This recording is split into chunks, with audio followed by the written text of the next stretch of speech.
ए जुल्करनैन, उन दो पहाड़ों के इस पार याजूज और माजूज रहते हैं।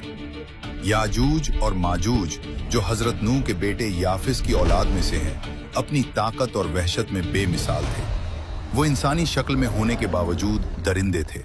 इस कौम ने बताया, वो जमीन पर फसाद फैला रहे हैं, वो हमारी बस्तियों में घुस आते हैं, हमारी फसलें तबाह करते हैं, हमारे जानवर खा जाते हैं और बेपनाह खून बहाते हैं।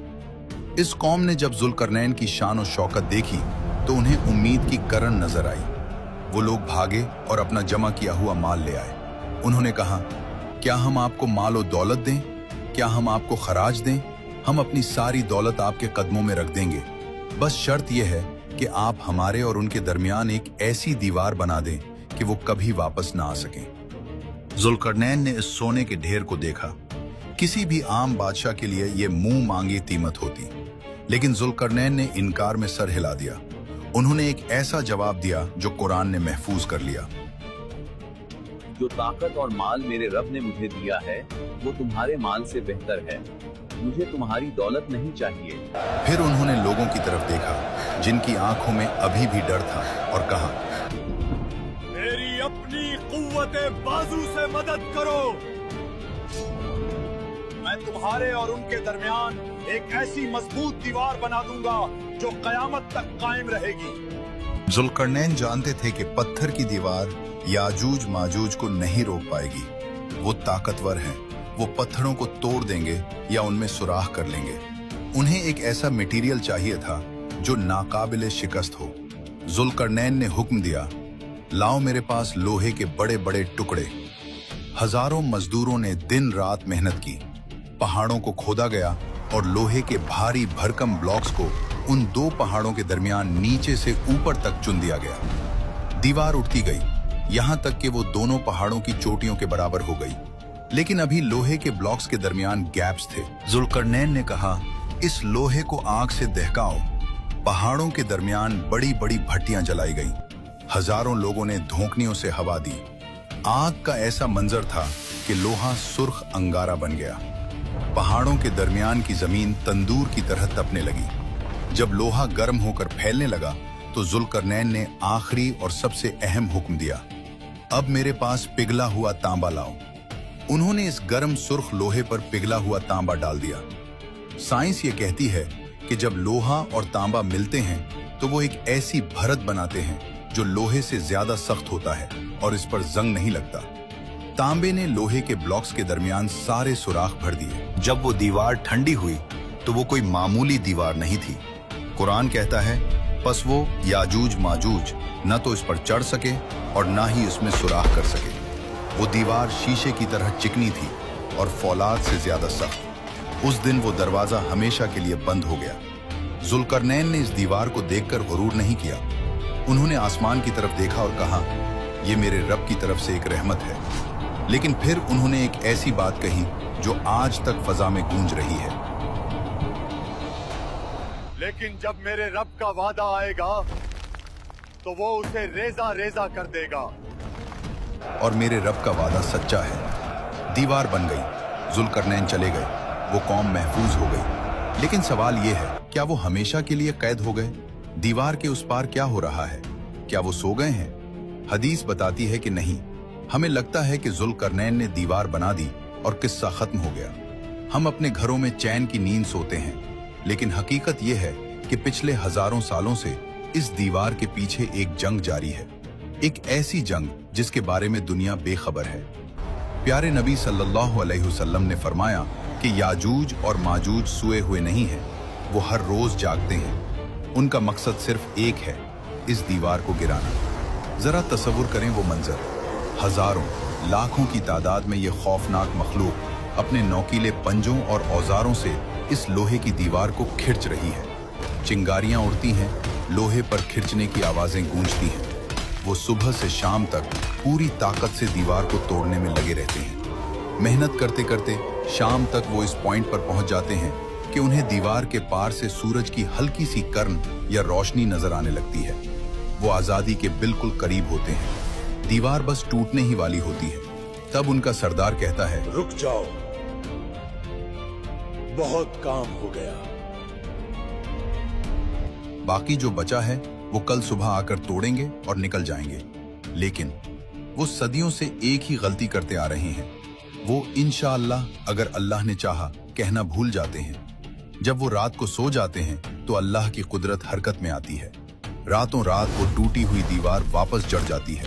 सुबह जब वो उठते हैं तो हैरान रह जाते हैं। दीवार पहले से भी ज्यादा मजबूत और सख्त हो चुकी होती है। सदियों से यही खेल चल रहा है, रोज खोदना, रोज इंशाअल्लाह भूलना और रोज अल्लाह का इस दीवार को वापस जोड़ देना। ये अल्लाह का निजाम है कि जब तक वक्त नहीं आएगा ये सैलाब रुका रहेगा। लेकिन दोस्तों, हर कैद की एक मुकर्ररा मुद्दत होती है। कोई जंजीर हमेशा कायम नहीं रहती। एक दिन आएगा जब दज्जाल का फितना खत्म हो चुका होगा। जमीन पर हजरत ईसा अलैहिस्सलाम का राज होगा। दुनिया अमन महसूस कर रही होगी। इसी शाम याजूज माजूज दीवार खोदेंगे। हमेशा की तरह रोशनी नजर आएगी। लेकिन उस दिन अल्लाह उनकी जबान पर एक लफ्ज जारी कर देगा। उनका सरदार कहेगा, चलो बाकी कल तोड़ेंगे इंशाअल्लाह। ये पहली बार होगा कि वो इंशाअल्लाह कहेंगे। अगली सुबह जब वो वापस आएंगे तो दीवार वैसी ही मिलेगी जैसी वो छोड़कर गए थे, टूटी हुई। वो एक आखिरी ठोकर मारेंगे और सदियों पुरानी वो अजीम लोहे की दीवार धड़ाम से नीचे आ गिरेगी। फिर जो मंजर होगा वो इंसानियत ने आज तक नहीं देखा। कुरान कहता है वो हर ऊंचाई से फिसलते हुए नीचे उतरेंगे। वो किसी रेगुलर फौज की तरह डिसिप्लिन में नहीं आएंगे। वो पानी के सैलाब की तरह आएंगे। उनकी रफ्तार इतनी तेज होगी कि कोई घोड़ा या गाड़ी उनसे बच नहीं पाएगी। सही मुस्लिम की रिवायत है कि उनका पहला बड़ा गिरोह बहरा तबरिया के पास से गुजरेगा। ये शाम और फलस्तीन के दरमियान एक बहुत बड़ी झील है। पहला ग्रुप रुकेगा और झील का पानी पीना शुरू करेगा। हजारों लाखों पीते जाएंगे। जब उनका आखिरी ग्रुप वहां पहुंचेगा तो झील सूख चुकी होगी, जमीन फट चुकी होगी। वो हैरानी से कहेंगे, लगता है कभी यहाँ पानी हुआ करता था। वो आगे बढ़ेंगे। जो शख्स उनके रास्ते में आएगा मारा जाएगा। न औरत बचेगी, न बच्चा, न जानवर। वो जमीन को साफ करते चले जाएंगे। लोग अपनी जान बचाने के लिए अपने घरों और किलों में कैद हो जाएंगे। हत्ता कि हजरत ईसा अलैहिस्सलाम भी अल्लाह के हुक्म से मुसलमानों को लेकर कोहे तौर पर पनाह लेंगे। पूरी दुनिया याजूज माजूज के कब्जे में होगी। जमीन पर हुकूमत करने के बाद उनका तकब्बुर आसमान को छूने लगेगा। वो कहेंगे, हमने जमीन वालों को खत्म कर दिया, आओ अब आसमान वालों को कत्ल करें। वो अपने तीर और नेज़े आसमान की तरफ फेंकेंगे। अल्लाह उन्हें ढील देगा। उनके तीर खून में लिपटे हुए वापस आएंगे।